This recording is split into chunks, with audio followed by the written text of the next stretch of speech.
Para sa mga gustong matuto mag-operate ng sound system o ng mixer, para hindi kayo malito dahil kayo ay bago pa lang o bago pa lang magsisimula, itong tatlo lang ang inyong gagalawin.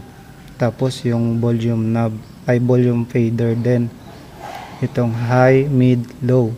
Dahil itong tatlong ito yung nagtitimpla sa boses. Pwede nyo ring galawin. Pang-apat itong gain. Pero para hindi kayo malito, ang una ninyong titimplahin ay itong high, mid, low. Dahil ito yung bumubuo sa boses ng mga gumagamit ng microphone o mga singers. Tapos dadagdagan nyo na lang ng gain. At syempre, para lumabas ang boses nila, gagalawin natin itong fader. Kung gaano kalakas ang gusto ninyong boses, para lang hindi kayo malito. Ito ay para sa mga baguhan lang.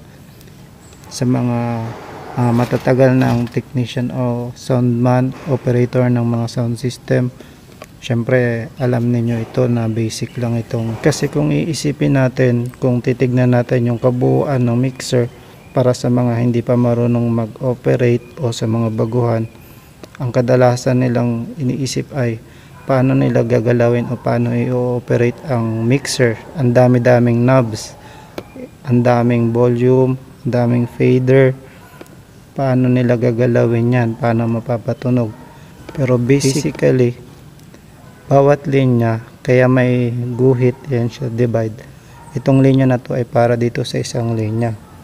So, ang pinakamadaling gawin, itong high, mid, low.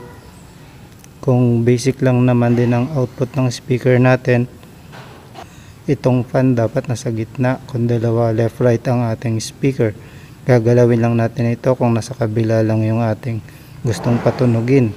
Pero kung gusto nating balance, nasa gitna. Tapos fader, yung mic na naka-line in, ito yung fader nya, kaya may numbers.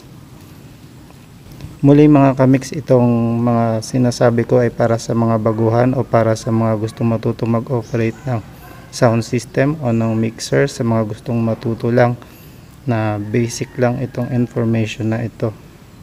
And kung bago mo pa lang napanood yung aking video na ito, kung bago ka pa lang sa channel ko, papindot naman subscribe at pa-support na rin, pa-like, and pindutin mo na rin ang notification button para updated ka sa ibang mga videos